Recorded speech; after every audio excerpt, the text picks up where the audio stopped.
The drinking party is a discussion on the nature of human love. In Plato's Athens, women were excluded from any important position in social or emotional life, and love between men was held to be the highest form of human affection. In my life, I wish I knew how to quit you.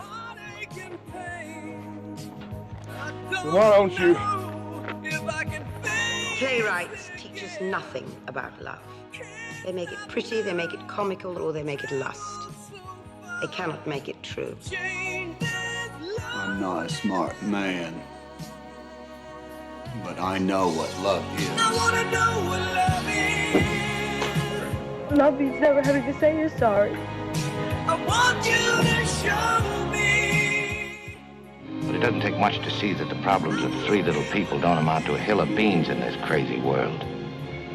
Someday you'll understand that. I know you can show me. No. He's looking at you, kid. I wanna know what love is. And now, please welcome our hosts, distinguished professors of philosophy from Stanford University, John Perry and Ken Taylor. I wanna feel what love is. I know you can show me. You want me there or there? I There. wanna know what love is. Here's looking at you, Ken. All ready when you are, dude.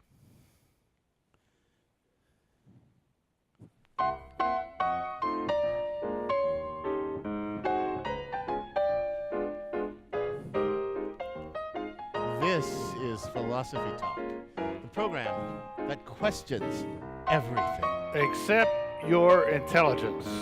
I'm John Perry. And I'm Ken Taylor.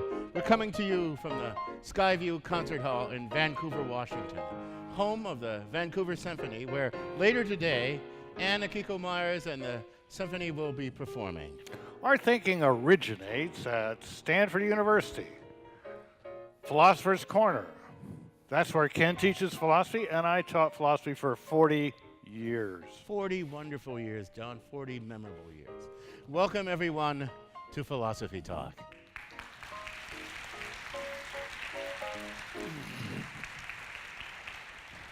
Today, our topic, In Praise of Love. Plato's Symposium meets Bernstein's Serenade. Plato's Symposium, Ken, is, you gotta admit, one of the most memorable philosophical works ever written on the topic of love. I certainly agree, John, and it's not just because of the philosophical content of the symposium, but also because of its style. It's an amazing work. The symposium is by turns hilarious, it's emotionally resonant, and every single line is philosophically deep. It's a fun and inspiring read. Well, it certainly inspired Leonard Bernstein. In his violin concerto Serenade, Bernstein sets out to reproduce in music something of both the philosophical content and also the literary structure of Plato's Symposium. Now that's a tall order. The symposium is an extraordinarily intricate and complicated work, really well crafted. It's a series of speeches. Each speech is spoken by a different character. Each of the speeches is in praise of erotic love, and each speaker has a distinctive personality, a distinctive style, and a distinctive philosophical outlook. It's an amazing thing. Yeah, and you left out the most entertaining part. Oh, you're thinking about the drinking, aren't you? Absolutely. The assembled company wants to drink. They've actually been at this discussion for a whole day. They drank a lot the day before, so they don't want to drink so much today. To ensure that they'll drink less, they decide to temper their drinking with a little philosophy. I could have told him that's not going to work. Yeah, because whenever you drink, you do more philosophy. If you do philosophy, you do more drink. But look, instead of trying to out-drink each other, as they had the night before, they try to outdo each other in their praise of love. It's a kind of contest of who can praise love the most. You know, they don't really succeed. By the time the final speaker, Alcibiades, comes in, they're all very drunk, and he's drunk when he arrives. And they commence drinking even more as he gives the final unexpected speech. Now, Bernstein tries to capture this dynamic in his music. The Serenade is a series of musical movements. Each of the musical movements is offered in praise of some form of love. Each of the speeches is modeled on one or more speeches in Plato's Symposium, and the movements build on and correct each other in much the same way as the speeches do in the dialogue. And it's all done with a kind of joyfulness, not quite drunken, but a serious kind of joyfulness. Well, you know, I grant you, Ken, it's a fine piece of music, but to be honest, if I hadn't read Bernstein's notes explaining what you just said, I would have no idea, just from listening to it, that it was modeled after the Symposium or even that it had anything to do with love. What's the point you're trying to make here, John? Well, for example, some of the characters argue for the superiority of homosexual love over heterosexual love. Now, what is that argument supposed to sound like on a violin? It sounds like you're doubting the musical powers of Bernstein? You don't think he could pull this off?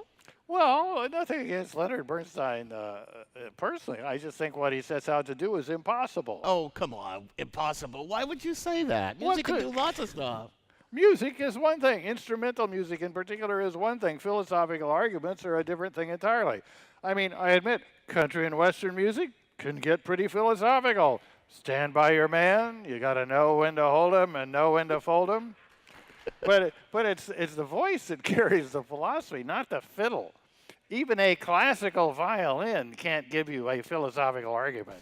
John, you sound like Plato himself. He's one of my favorite philosophers. He's a grouch when it came to music. He actually wanted to banish all lyric poets, you know, music, harmony, rhythm, all that stuff. He wanted to banish it from his ideal republic.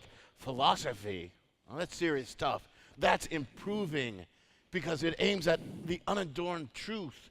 It speaks to reason. Lyric poetry? That's corrupting.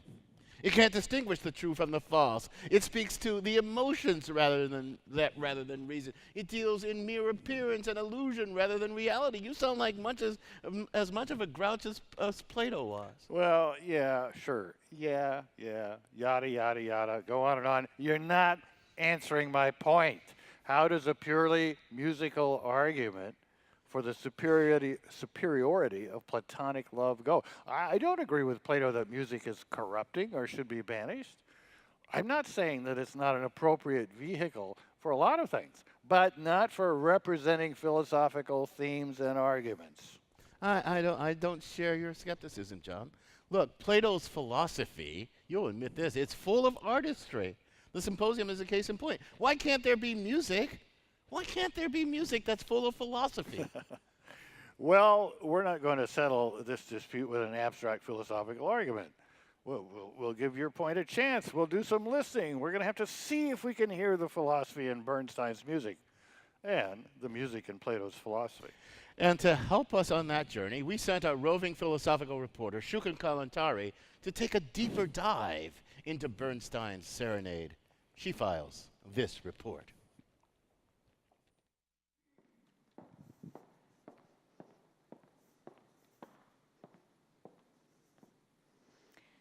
In ancient Greece, the Symposium was a place for men to get together in their togas and drink all night.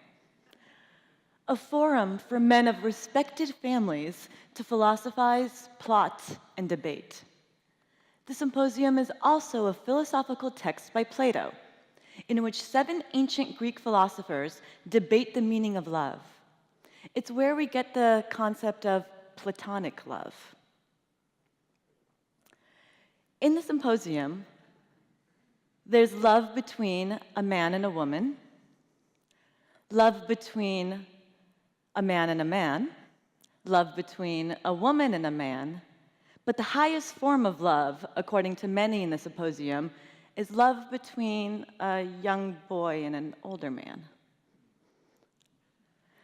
But Socrates maintained the highest form of love is philosophy, literally, the love of wisdom.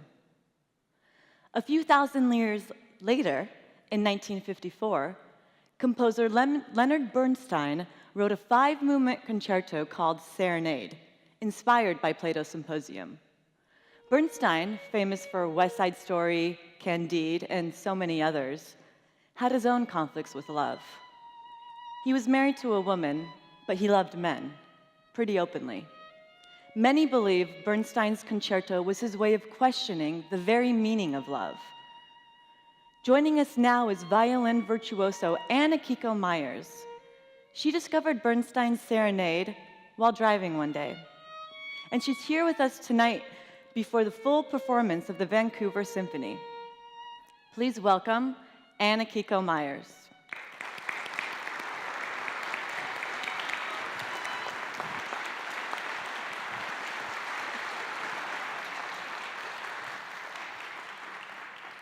Thank you for joining us. It's great to be here. So, tell us about hearing Serenade that first time in your car. I was completely enraptured when I heard what now I know as the fourth movement, or Agathon. And it was coming through the radio of my rental car. And it was so tender and lyrical and magical, and I had to stay in the car till the end of the performance to find out who wrote this, because I had never heard it before.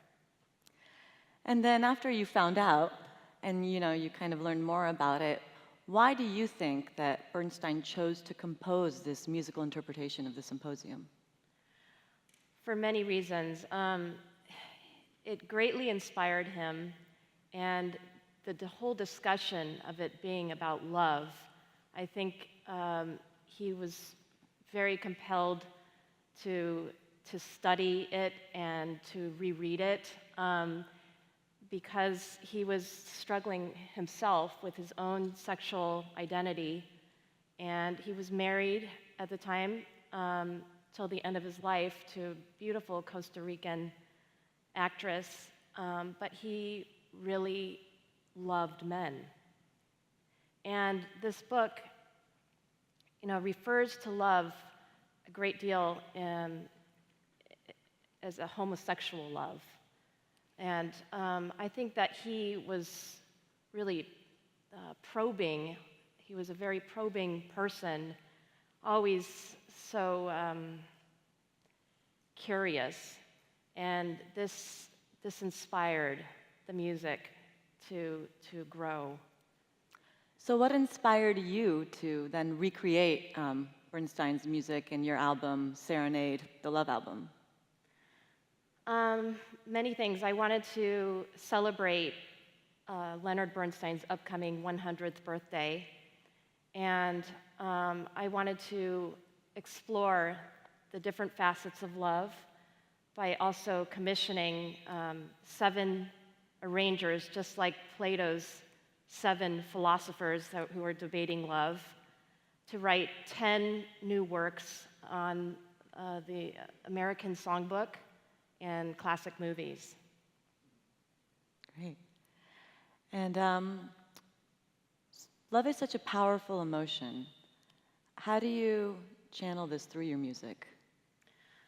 I think this piece, and Leonard Bernstein in general, was such a passionate person, and you feel the passion when you hear the music. It's so beautiful. There are moments of great tenderness. There's jazzy sections. There's just such a wide palette of colors. And I read that his biographer, Humphrey Burton, alluded that the concerto is almost really like his personality. Like the first movement is kind of statesman-like, with the violin starting completely buck naked.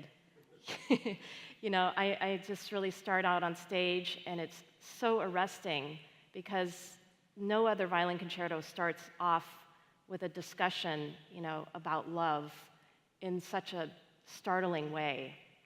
Then the orchestra joins me, and the second movement is so charming, and the third movement with Ex Machas, having the hiccups, you definitely feel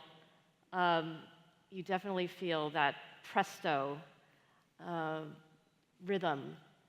And the agathon is so profound and beautiful, and the last movement is a real tour de force, with the ending being a really bombastic, wild ride.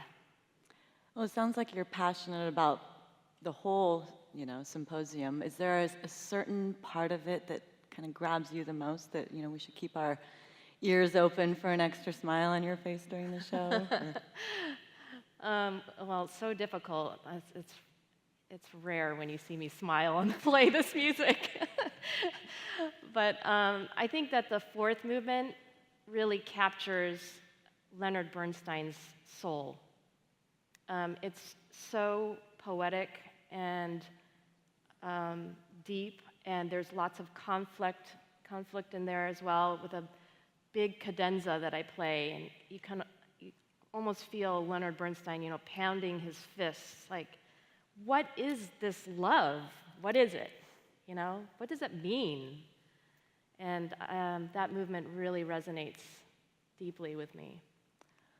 Well, thank you so much. We can't wait to hear your show shortly. And thank you very much for coming on. Thank you very much.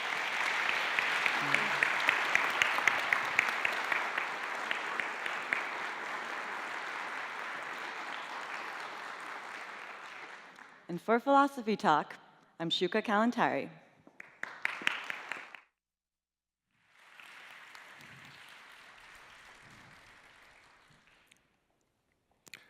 Thank you, Shuka and Ann. I'm John Perry, along with my fellow philosopher from Stanford, Ken Taylor. We're coming to you tonight from Skyview Concert Hall in Vancouver, Washington.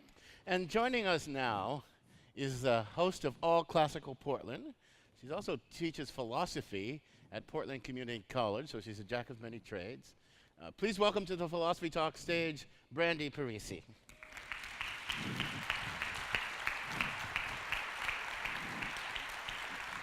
Welcome, Brandi.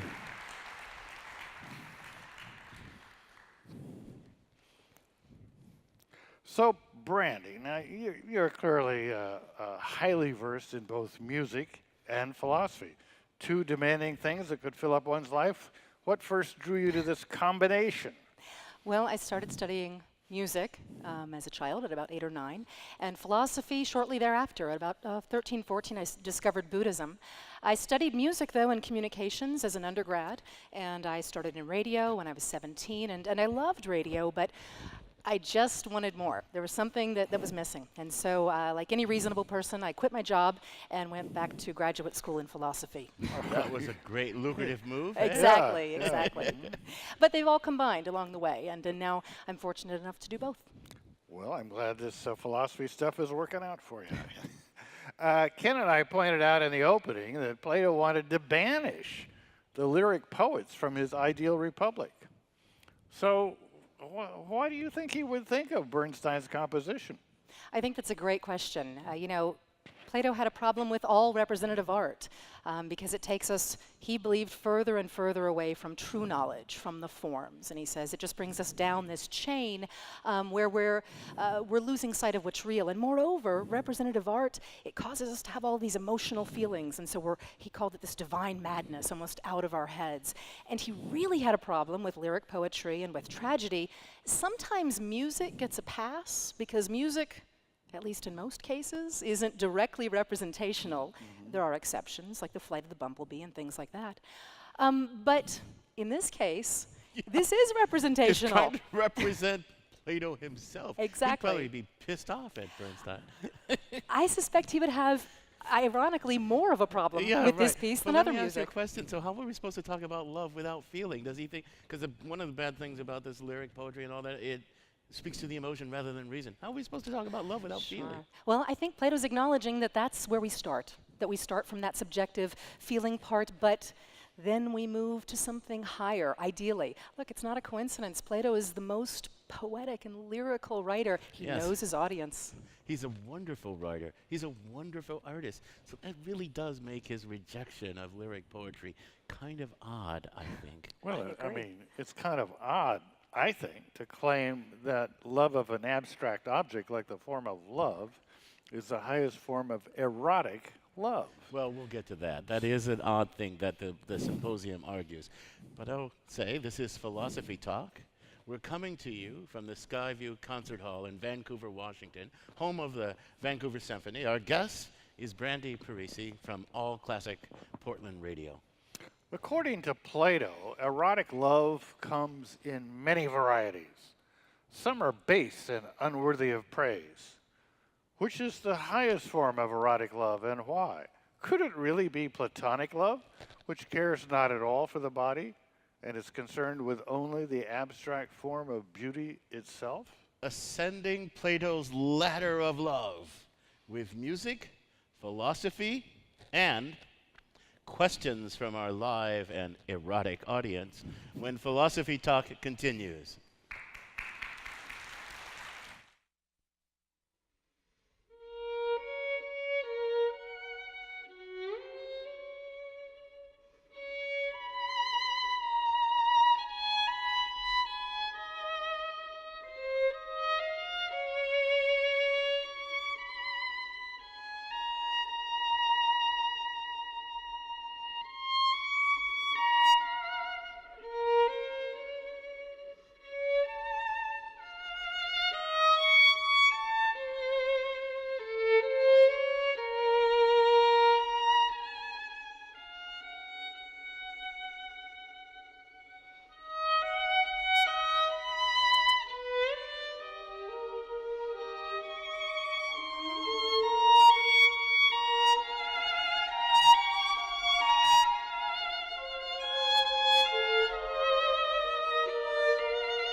So this is the part of the show where we need your participation. There are mics in the front of the auditorium on either side. We'd love to have you come up and ask questions. Come up, stand by the mic, wait until you're called on. I'll try to go from side to side. Keep your questions. When we're in the radio, we have a call screener, and we don't let long-winded callers through. We can't control that now, so we're going to ask you to be understanding. Try not to give your TED Talk. There's a time and place for that here, but not here. So come up, be part of the conversation. You're our second guest, so please. The music of Akiko Meyers from her release Serenade, the Love album. A little bit of Leonard Bernstein's magic. And this is Philosophy Talk. I'm John Perry. And I'm Ken Taylor. Our guest is Brandi Parisi from All Classical Portland, and we're asking about love, in praise of love, where Plato's Symposium meets Bernstein's Serenade. What is love? What makes a person worthy of love? Are some forms of love debasing? Is there a highest form of love? Join the discussion by stepping up to the microphones in front of the stage. So, Brandi, John and I are philosophers, but and we're going to talk a lot of philosophy, but I want to start by, John said Bernstein's trying to do something impossible. I want to start by comparing what Plato's up to in the Symposium with what Bernstein's up to in the Serenade. Now, the Symposium gives us a series of delightfully vivid, but they're still abstract and complicated philosophical arguments. John says you can't do that in music. So is the Serenade pretending to be like a musical version of a series of arguments, or what is it about? And they're discrete arguments in the Symposium also. So Bernstein didn't claim that this was a direct interpretation. What he said was, this is an impression after many readings. But what they do have in common is that Bernstein takes these themes, these melodic themes in the case of the music, and he builds on and takes away from them as he moves from movement to movement. But there are certain melodies that you'll hear played out in different kinds of ways throughout the entire piece. And we actually have a couple of excerpts from this. One excerpt, the first one we're going to hear, actually has just a tiny piece from the first, second, and fourth movement. So you can hear how he's manipulating this work, not just with the violin, he's also bringing in cello and viola and other string instruments.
So okay, I think I get part of what you're saying.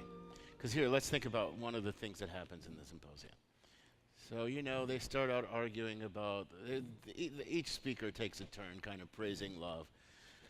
The first kind of love is kind of this homosexual love between an older man and a younger boy, and why is it good, and why should the boy submit, and why should the man do this, the older man do this, and it's about virtue and all this sort of stuff. And it's sort of shallow in a certain sense. I wouldn't quite say shallow. But then subsequent speeches, because like one of the subsequent speeches says, well, look, there's base love and there's higher love. And what's the difference between base love? So it's taking the same theme and it's correcting and building on. And a lot of the speeches are consistent with each other, but they get more and more complicated and deeper and deeper. And I can hear that in the music, right? That there's a theme, and then there's an articulation of the theme, and it gets deeper, and there's other voices coming in. And absolutely. Even in the places where he has two different philosophers in the same movement, what Bernstein does is that he uses different tempo markings to let us know, okay, we have a change coming. So in the first movement, we start with the Phaedrus movement, and then we move into Pausanias. And he moves from a lento, a very soft kind of restrained movement, into this allegro movement, which is almost like lento's more active, excitable brother. And so the two are having this conversation in that first movement. And in the last movement, in the final movement, right? There's when Socrates and Diotima, however you say her name, are explaining what I guess is supposed to be the true nature of love, the most complicated speech of all. There's this interruption, right? And Alcibiades comes on the stage. Do we have a... Absolutely, yeah. So this last movement, we have this section, like you said, with Socrates, and he's talking about these higher ascensions of different kinds of love, of philosophy, and then the drunk Alcibiades bursts in and says, "You're all wrong, and here's why." And I think we have an excerpt from that. That's cut 5.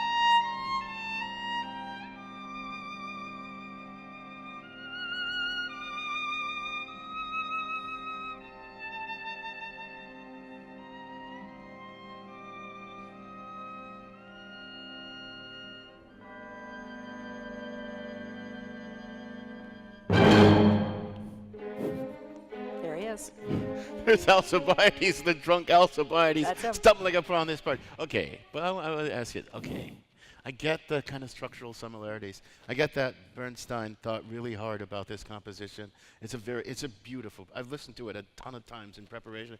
It is a beautiful, intricate piece of music. Just as the Symposium, which I've taught and read dozens of times, is a beautiful, intricate piece of philosophy. But let's step back a second. Plato's a philosopher. He's trying to move us through a sequence of thought.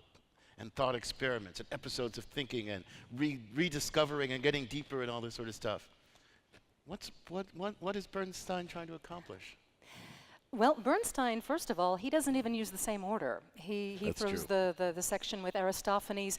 In the Symposium, there's actually this comic moment where Aristophanes has the hiccups. And so the doctor, Aximachus, steps in and says, oh, let me go ahead and do this. You get some water. You can come in after. But Bernstein gives Aristophanes the second movement. What's kind of interesting, though, is that this fourth movement and the fifth speaker in the Symposium is Agathon, who's this beautiful man who's also the host, by the way, of the party. They're celebrating a poetry contest that he's won. And he gives this very rhetorical speech that is lyrical and beautiful, but doesn't have a lot of philosophical heft at all. But Bernstein gives the most beautiful music of the entire piece to this. That's true, but that's, I think, John, you want to get in there? Yeah. No, go ahead and finish this thought. Then No, that's true, because I don't want to diss Bernstein. Mm-hmm. I think it's a great piece of music, but I actually think he misread the Symposium. Mm-hmm. I agree. You know, he thinks Aristophanes is the culmination of the argument. Agathon. Yeah, Agathon is the culmination of the argument. But actually, Socrates proceeds to take Agathon apart. He demolishes Agathon, and he's because and let's do a little philosophy, because Agathon is like, love is beautiful, love is the highest thing, blah blah blah, and it's a beautiful oration in praise of this thing which is the most beautiful. But Socrates has a simple kind of refutation of that. Look, we seek beauty, we seek love, but wait a minute, that means we don't have it, because you don't seek what you have, so love is a seeker after the beautiful. It's not the beautiful itself, it's a seeker. But the seeker is needy. The seeking is born of need and lack. And so love both lacks, and so that's a little bit of a paradox. And Agathon has nothing to say. And in fact, it's a pretty quick refutation. And that's the exact, you're right. How can something that already has love also desire love? Yeah. And I think Agathon also says, you know, love is a god that is the youngest god. Right. And Socrates basically says, where do you get that? I mean, in no small part, Socrates is easily the oldest man in the room, so he probably had a good reason to be a little bothered by that. So John, you want to? Yeah, well, a little bit different angle here, but you know, a lot of people, maybe some people in the audience, people who listen to this when it's on the radio, they're not going to have read Plato's Symposium. And I think we ought to give them a little bit of a warning. Kenneth said it's beautiful and wonderful and profound, and the music is beautiful and wonderful and profound, and they're going to sit down and read this. A lot of it sounds like a brief for molesting teenagers. That's true. I mean, sure, eventually Socrates argues that what you really ought to be gaga about is an abstract object, the form of love.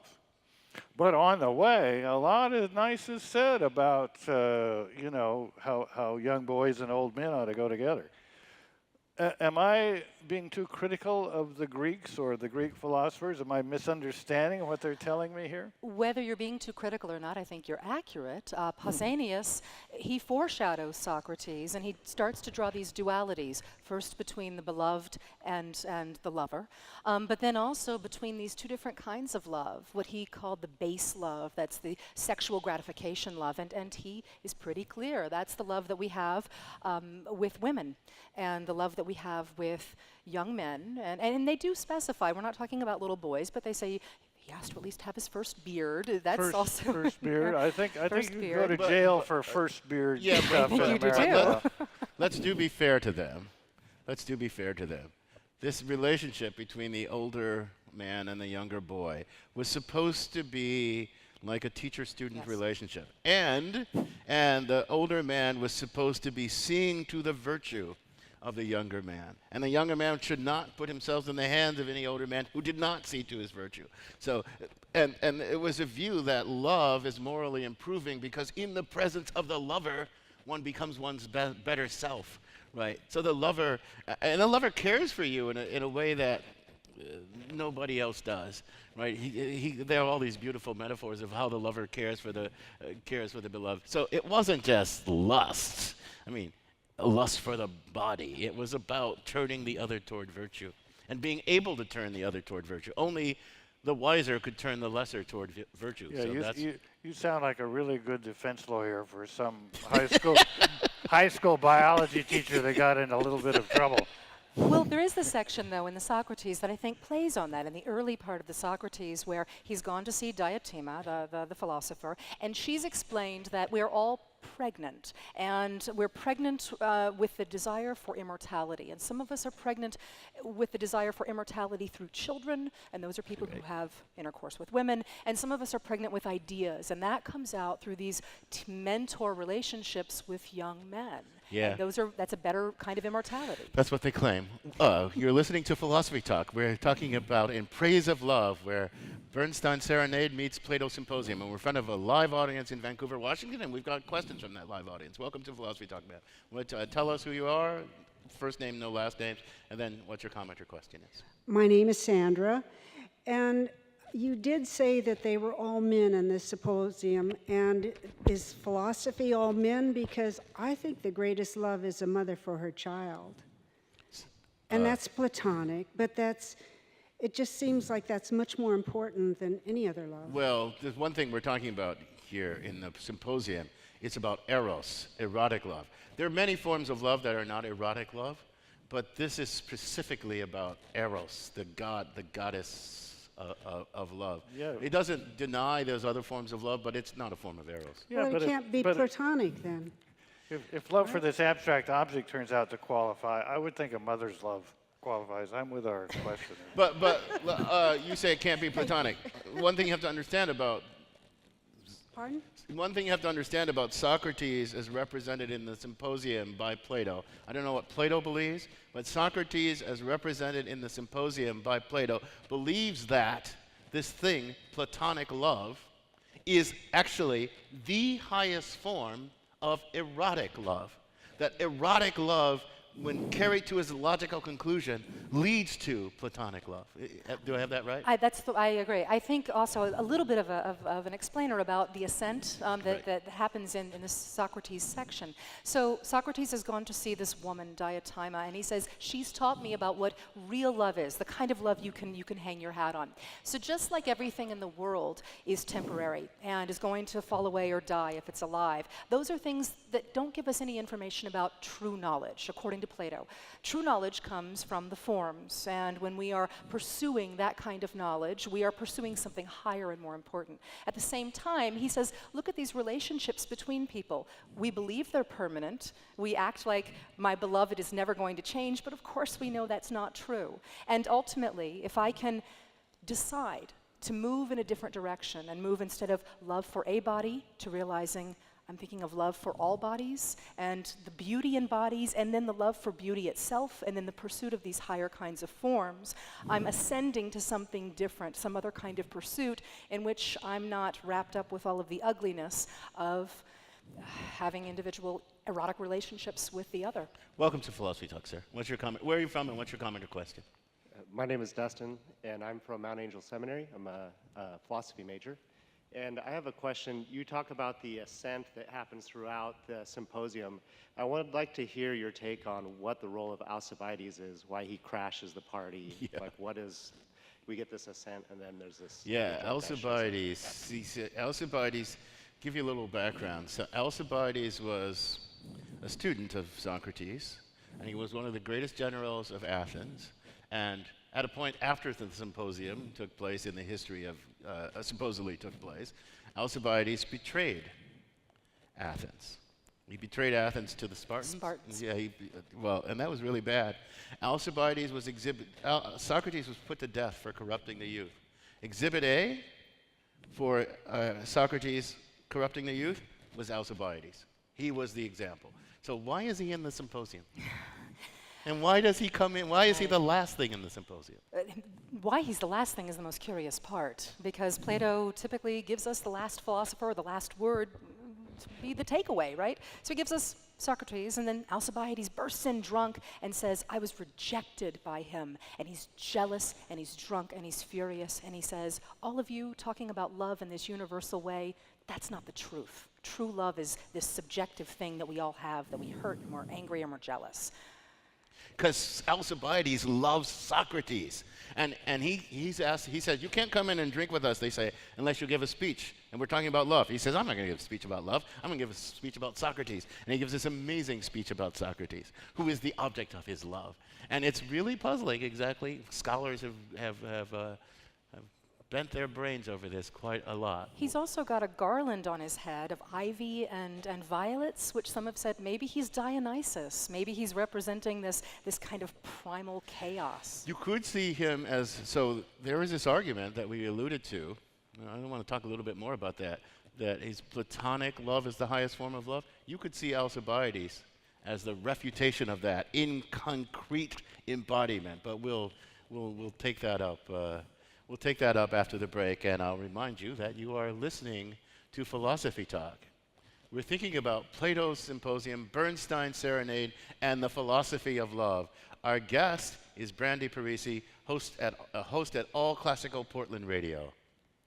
Plato thought the highest form of love, the highest form of erotic love, is so-called platonic love. The object of platonic love is not this or that body or even this or that person, but the unchanging form of beauty itself. Could that possibly be right as an understanding of erotic love? Did Bernstein agree with this weird view of Plato's? What do you think? We're coming to you from Skyview Concert Hall in Vancouver, Washington. We'll take more questions from our live and erotic audience when Philosophy Talk continues.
That's music from Akiko Meyers, a bit of her interpretation from Bernstein's Serenade.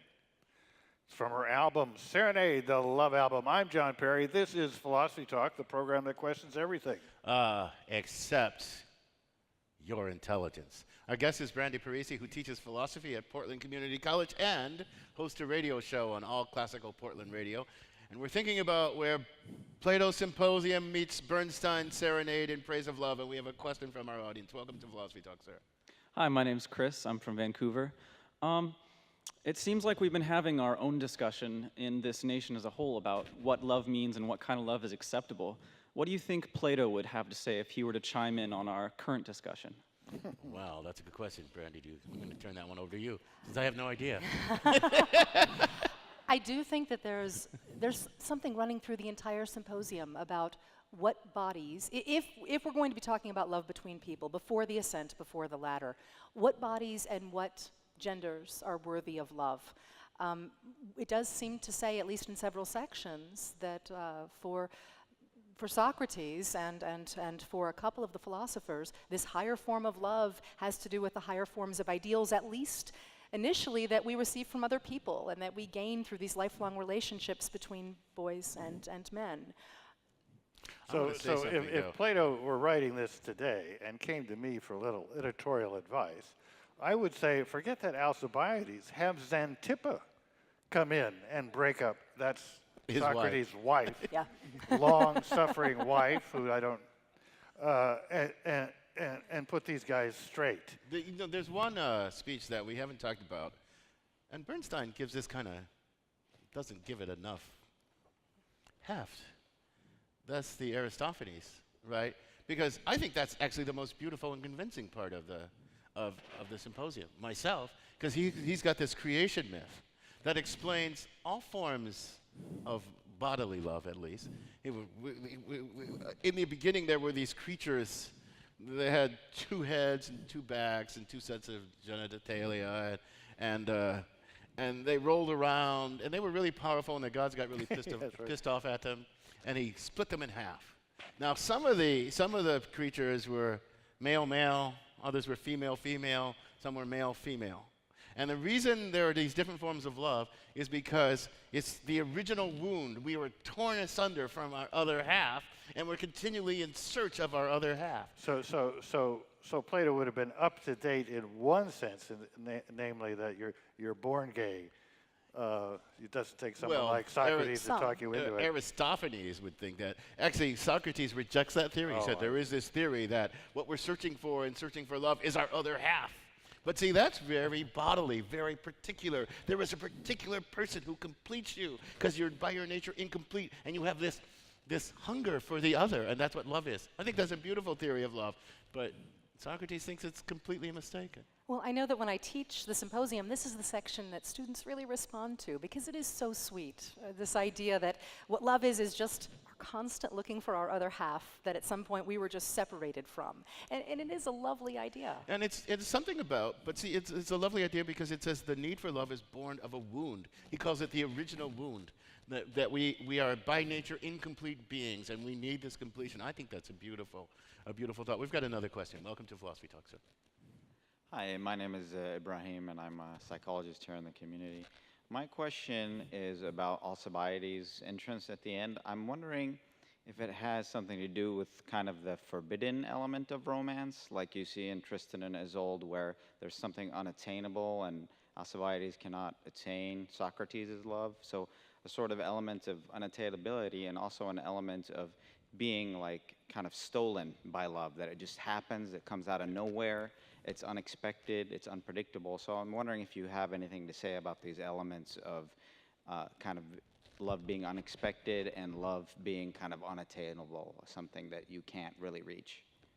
The one thing that comes through so much with Socrates is how remote and above things he is. We're told that he can drink and not get drunk, that he doesn't get hangovers. We're told that he can go without sleep and then go and lecture and talk and have dialogue in Athens the next day and not worry about it. That in some ways he is removed from the body, that this physicality doesn't burden him anymore. And in fact, Alcibiades refers to him as a statue that has all these little tiny statues inside. And he also talks about, Ken, you and I have been talking about how he says, Socrates shames me. He makes me not want to be a politician, and I do want to be a politician, and when I'm not in his sight, I'm failing his vision of what I can be, and this is awful, and I feel like I'm a slave to this thing. It is very clear that Alcibiades is made miserable by Socrates. Yes. And made miserable by his love for Socrates. And that's part of the reason, but I want to transition to something else, because we're going to ask you what Bernstein thought of what looks like the central argument, except for the possible refutation by Alcibiades, that platonic love is the highest form of love. You think Bernstein gave any credence to that? I mean, would he have believed that? So the one nice thing that we have right now is a set of letters that were just published a couple of years ago. We don't even really have to speculate. The one thing about Bernstein is that he loved people. In the 1930s, he wrote to one of his fellow students at Harvard, and he says, I can't bear to go for even an hour without being around people. So I don't think this kind of, he was never going to be on the ladder. Yeah, but tell me about his Anne talked about his relationship to his wife. And you talked about how he was married, but he loved men. And he did love his wife, Felicia, as well. And one of these other letters is from her. And she says in this letter, I know you're homosexual, and I've accepted that this will probably never change.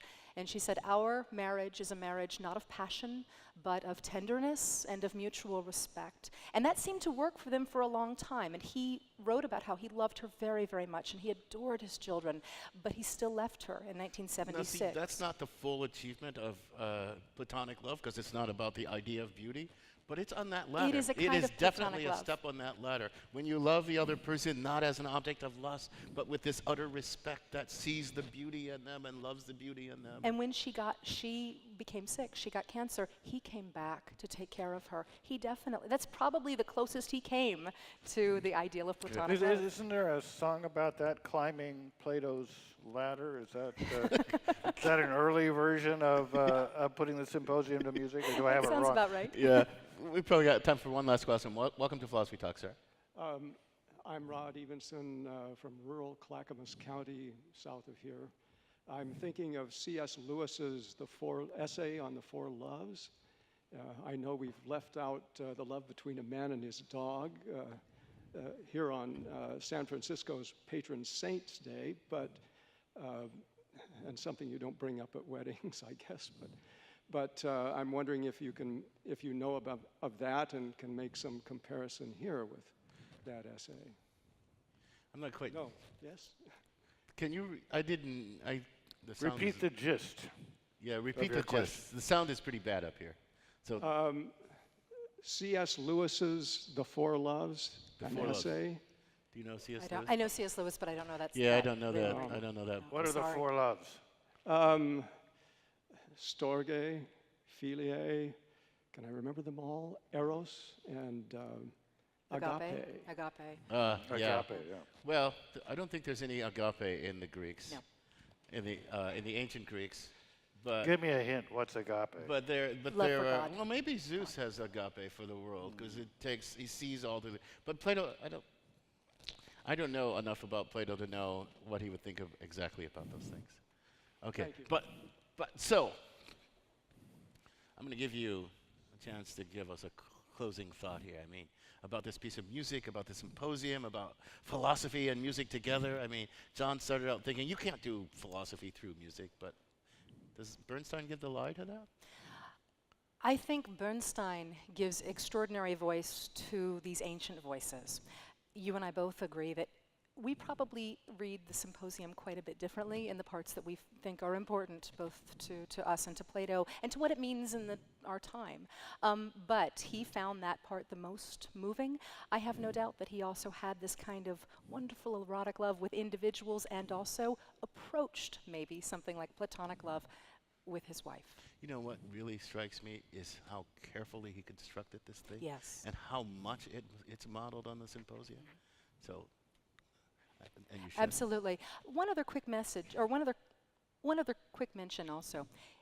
Not just the main melodic line that we've been talking about, he also incorporated little pieces that he had written over the years for friends and family, for anniversaries and birthdays, and he called these piano pieces the anniversary pieces. These are also they're included in the symposium as well. He clearly thought of this piece in a very, very personal way. So, Brandi, this has been a great conversation. I could talk to you for hours more, but unfortunately, we can't do that. So I'm going to thank you for joining us. Thank you so much for having me.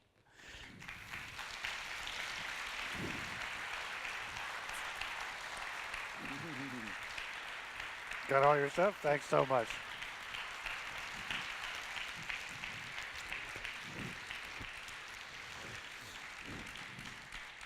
Our guest has been Brandi Parisi. She's a radio host at All Classical Portland and a philosophy instructor at Portland Community College. John, I think this was a great conversation. I wonder if you're having any erotic thoughts now. Well, erotic thoughts and I go together like, I don't know, peaches and cream, I guess. But, you know, I really think philosophically, the symposium's pretty weak. It's got two big flaws, two things that Plato understands love of. And they're both very male, right? There's this kind of erotic, in the ordinary sense of love, and then there's love of abstract objects. But to me, the heart of love, as one of our questioners said, is love of a mother for her children, and that's where Aristophanes' myth comes from. Male and female, we are ripped out of, a woman, and that's fundamental love. And humans have somehow managed to get the male involved in this, sometimes in a more than carnal and erotic way. Still the exception that proves the rule. Plato missed the essence of what he was talking about, in my humble opinion. Yeah, if we had another hour, I would talk you out of that view, but I can't. But this conversation continues at Philosopher's Corner on our online community of thinkers, where our motto is cogito ergo blogo. I think, therefore I blog. And you too can become a partner in that community by visiting our website, philosophytalk.org. Now, what would Plato, and Leonard Bernstein for that matter, make of our fast-talking guy, Ian Scholes? He's the 60-second philosopher.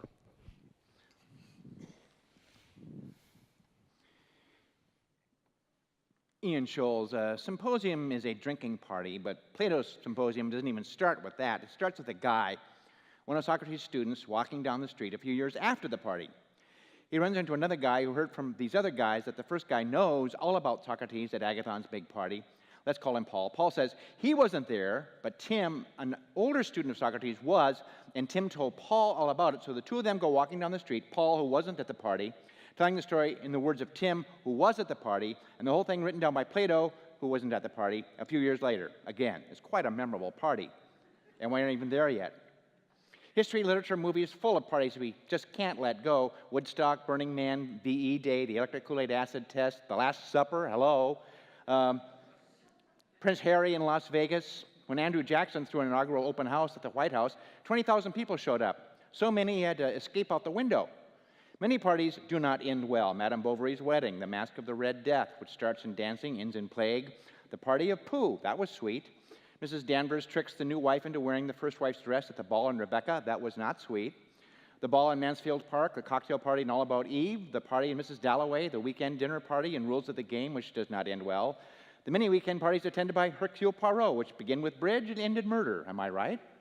Truman Capote's Black and White Ball at the Plaza in 1965 to celebrate the publication of In Cold Blood, his triumph and his swan song. Nicholas and Alexandra had a ball, and they came to a bad end. The Christmas party in Less Than Zero, the parties in The Great Gatsby. There's the party in Macbeth, where the ghost of Banquo shows up. Awkward. There's the party in Alice in Wonderland, Flamingo Croquet, remember? Bilbo Baggins' 11th birthday, the party in the woods with the Ewoks. And, of course, the never-ending dinner party and the discreet charm of the bourgeoisie, where they never get to eat. Much better luck in the Satyricon. Trimalchio's dinner has 12 courses, including a hog stuffed with sausages. The carving of the meat is choreographed in time to music. And Andrew Jackson, again, you don't think of him as a party animal, but in 1835, somebody gave the president a 1,400-pound wheel of cheese. It fermented for a year, and Jackson took out an ad inviting the country to help him eat it. On Cheese Day, more than 10,000 people showed up. It was said that you could smell cheese a half mile in every direction, and it took the crowd 2 hours to finish it off. Then there are the teen parties, 16 candles, the epic party in Dazed and Confused. Remember Matthew McConaughey bought the beer? The prom in Carrie. Wrapping things up, there's the toga party in Animal House, which inspired a generation to have drunken yet bland costume parties. Your costume is a sheet. Now that's just wrong. Which brings us back to the symposium, which may have been the original toga party. I assume they were wearing togas. Alcibiades shows up drunk with Dionysian garlands around his head. What else would he be wearing? A tuxedo? And he chid Socrates for not having sex with him. And then things fall apart. Sounds like a great party, until only Socrates is left standing, because he never gets drunk ever, and he never gets cold or tired, and he's the wisest man living. So Plato says, wise fellow, but not much fun at parties. I gotta go.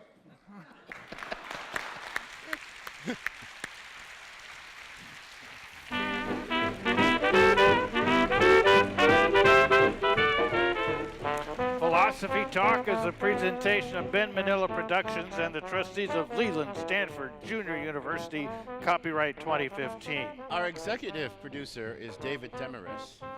Special thanks to Igor Shachman, Steve Bass, Jan Oliva, the Vancouver Symphony Orchestra, and Maestro Salvador Brotans. And our partners, OPB and All Classical Portland Radio. Also, Sean Pittman, Brent Rogers, Ron Christopher, and our philosophers of time, Courtney and Michael. And don't forget Joel Groves, Doug Purdy, Zach DeHart, and Jim Stanek. Our program is produced by the one and only Devin Strolovich. Laura McGuire, the brilliant Laura McGuire, is our Director of Research, and Dave Millar is our Director of Marketing. Support for Philosophy Talk comes from various groups at Stanford University and the partners of our online community of thinkers. And from the members of KALW, Local Public Radio San Francisco, where our program originates. The views expressed or misexpressed on this program do not necessarily represent the opinions of Stanford University or of our other funders. Not even when they're true and reasonable. The conversation continues on our website, philosophytalk.org, where you too can become a partner in our community of thinkers. I'm John Perry. And I'm Ken Taylor. Thank you for listening. And thank you for thinking. That's a wrap. Okay, good job. Good day's work. Thanks a lot, folks.